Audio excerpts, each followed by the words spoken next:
الصلاۃ والسلام علیک یا رسول اللہ، الصلاۃ والسلام علیک یا حبیب اللہ، الصلاۃ والسلام علیک یا نبی اللہ وعلی آلک واصحابک یا نور اللہ۔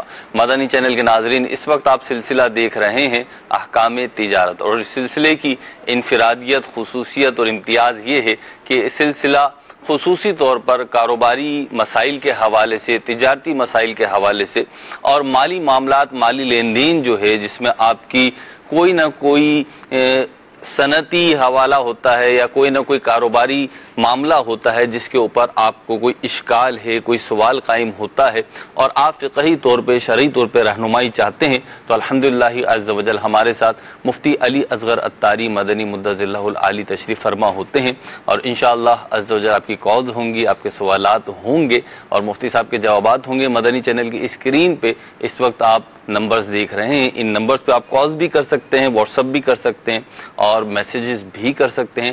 انشاءاللہ عز و جل ممکنہ صورت میں آپ کے سوال کو شامل سلسلہ کیا جائے گا۔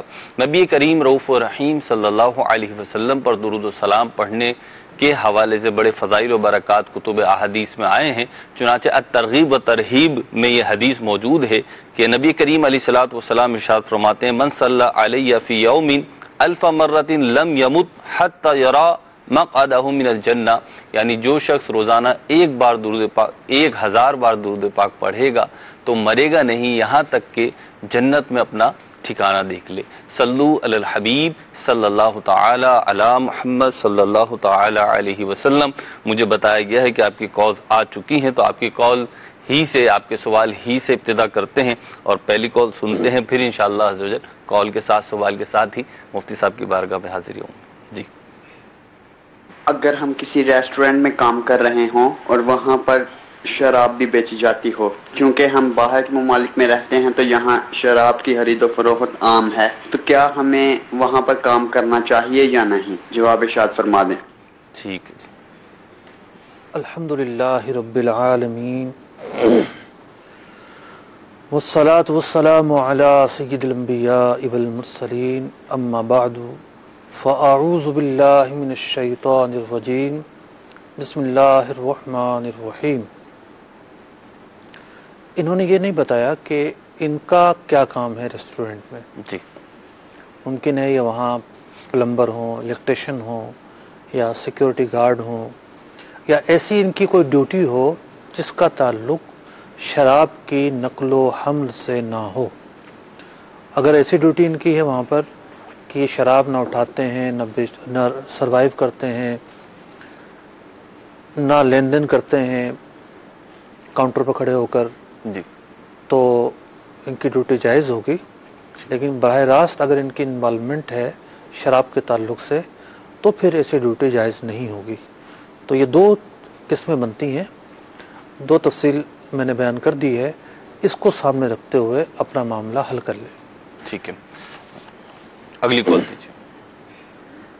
میرا سلسلہ احکام تجارت میں یہ سوال ہے کہ اگر کوئی بندہ کسی جگہ نوکری کرتا ہے تو اس کے ساتھ یہ کمنٹمنٹ کی جاتی ہے کہ آپ کو 6 مہینے آپ کو جو سیلری ہے وہ ہر مہینے پوری دی جائے گی اور 6 مہینے کے بعد آپ کو بونس دیا جائے گا، کیا وہ بونس لینا جائز ہے؟ یہ جواب ارشاد فرما دیں۔ السلام علیکم ورحمۃ اللہ وبرکاتہ۔ وعلیکم السلام ورحمۃ اللہ وبرکاتہ۔ 6 مہینے کے بعد بونس دیا جاتا ہے؟ میں یہ عرض کر رہا تھا کہ کوئی بڑا ہی اچھا ادارہ ہے جی جس میں 6 مہینے بعد بونس بھی ملتا ہے، جی، ورنہ عام طور سے جو بڑے ادارے ہوتے ہیں ان میں سال بعد ہی بونس ملتا ہے۔ ایک بونس ملتا ہے پورے سال؟ جی، بسا اوقات کوئی ایسی زیادہ سرگرمیاں رہیں، بہت زیادہ محنت طلب کام رہے یا کمپنی کو کوئی خاص نفع پہنچا جی تو اس ایک سے زائد بونس بھی بعض کمپنیوں کے متعلق سنا ہے جی، کہ وہ دے دیتی ہیں۔ اب ان کا سوال یہ ہے کہ بونس کا لینا جائز ہے یا نہیں۔ جی، دیکھیں، بونس کا لینا تو جائز ہی ہوگا اگر آپ کا کام جائز ہے جی، اس ادارے کے اندر جہاں آپ جاب کرتے ہیں۔ جب آپ کی جاب جائز ہے تو بونس بھی جائز ہے، لیکن اس سوال کا ایک رخ اور ہے، وہ رخ یہ ہے کہ کمپنی پر بونس دینا لازم ہے یا نہیں۔ جی، اب معاملہ یہ ہے کہ اگر تو کمپنی نے ایگریمنٹ کے اندر طے کیا ہے کہ جناب اتنی تنخواہ ہے اور بونس بھی ہوگا، سال میں ایک بونس ہو گیا، 2 ہوں گے، سال میں 1 ہوگا یا 2 ہوں گے، تو وہ گویا کہ سیلری ہی کا ایک حصہ ہے،